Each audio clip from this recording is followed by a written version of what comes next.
In our Screensaver episode on the Flemish series The 12, we talked about the biblical background of this number. There is no objection to including that background when watching 12 Mighty Orphans, but in this case the number 12 has more to do with historical facts than with a symbolic meaning. 12 Mighty Orphans tells the true story of an orphanage in Texas. We're in the 1930s and America is groaning under the effects of a huge economic crisis, the Great Depression. A successful football coach chooses to give up his renowned position and moves with his family to an orphanage to work as a teacher. There, he starts a program to create a football team.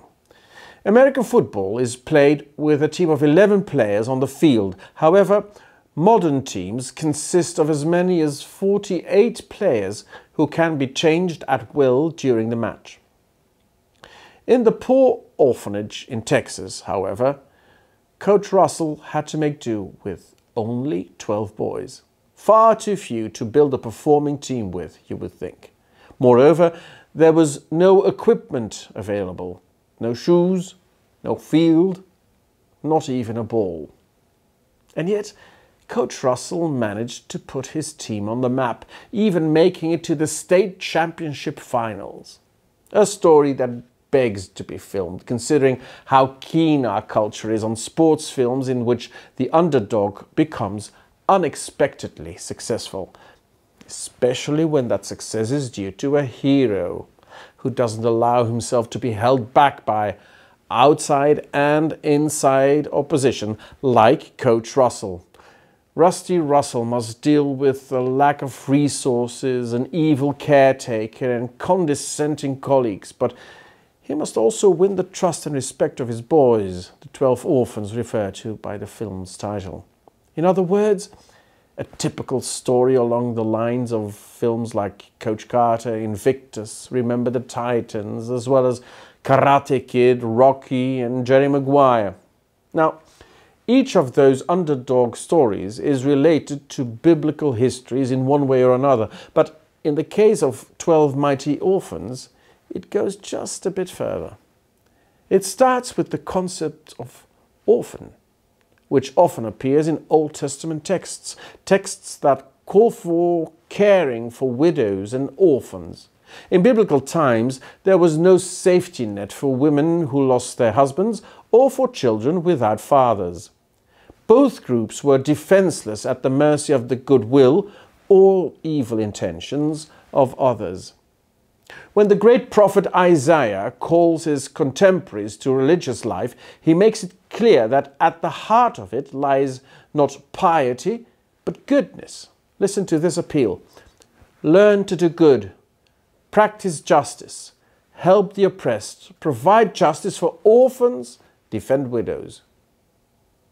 You'll also find this message in the New Testament. For example, the letter of James says, "Pure and undefiled religion in the sight of our God and Father is this, to visit orphans and widows in their distress, and to keep oneself unstained by the world."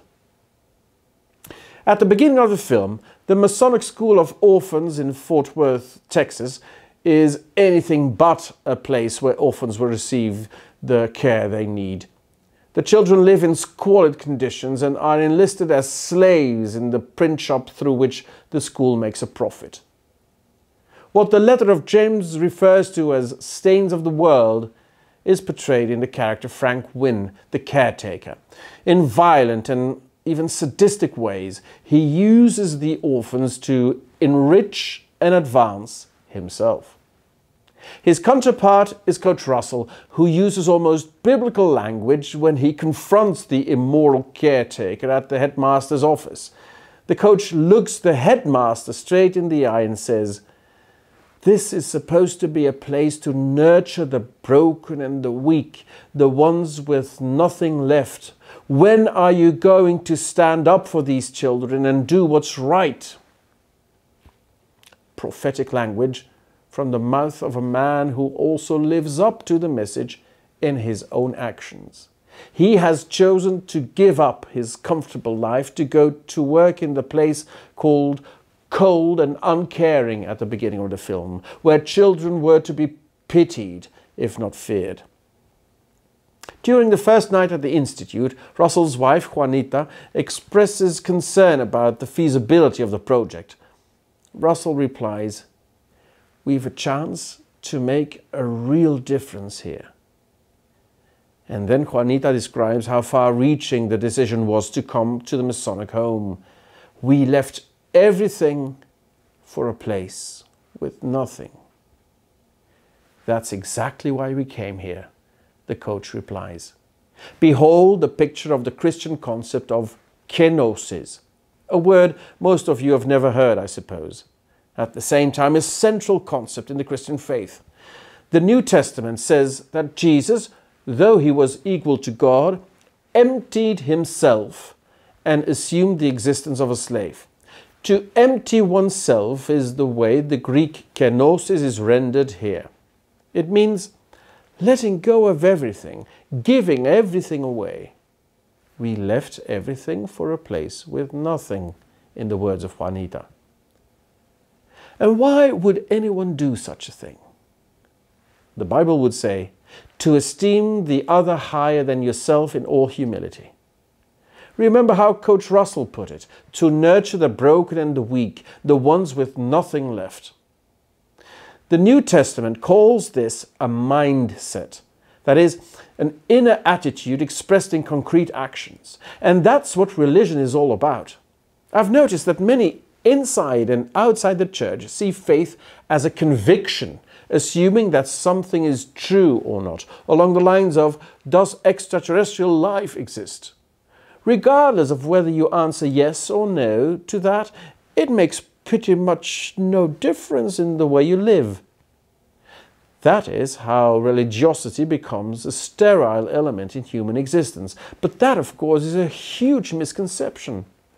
Far more than a conviction, faith is a mindset, an inner attitude expressed through concrete actions. And the central act in Christianity is kenosis, setting oneself aside to put the other in the center, more specifically, the other in need of care.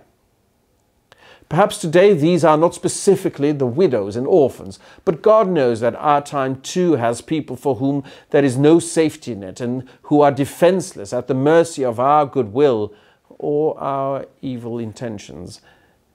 And it's there that a human being can make a difference.